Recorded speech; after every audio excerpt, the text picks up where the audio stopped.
સુરત જિલ્લાના ભ્રષ્ટાચાર વિરુદ્ધ કાર્યવાહી કરતા એન્ટી કરપ્શન બ્યુરોએ કડોદરા જીઆઈડીસી પોલીસ સ્ટેશનના હેડ કોન્સ્ટેબલ શીતલભાઈ નટવરભાઈ પ્રજાપતિને 30,000 રૂપિયાની લાંચ લેતા રંગે હાથ ઝડપી પાડ્યા। પ્રાપ્ત માહિતી અનુસાર ફરિયાદી અગાઉ દારૂના ધંધા સાથે સંકળાયેલા હતા, પરંતુ હાલમાં તેઓ આ પ્રવૃત્તિ છોડી ચૂક્યા છે।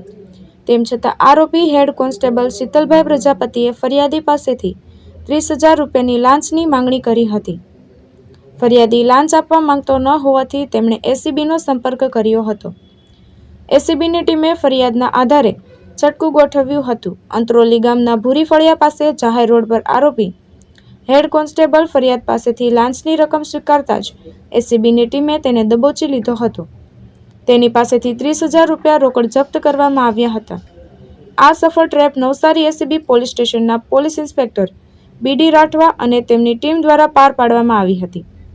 આ સમગ્ર કામગીરીનું સુપરવિઝન સુરત એસીબીના મદદનીશ નિયામક આર ચૌધરી અને વડોદરા રેન્જના નાયબ નિયામક બળદેવ દેસાઈ દ્વારા કરવામાં આવ્યું હતું। પ્રશાંત પટેલ, દ્રષ્ટિકોણ ન્યૂઝ, બારડોલી।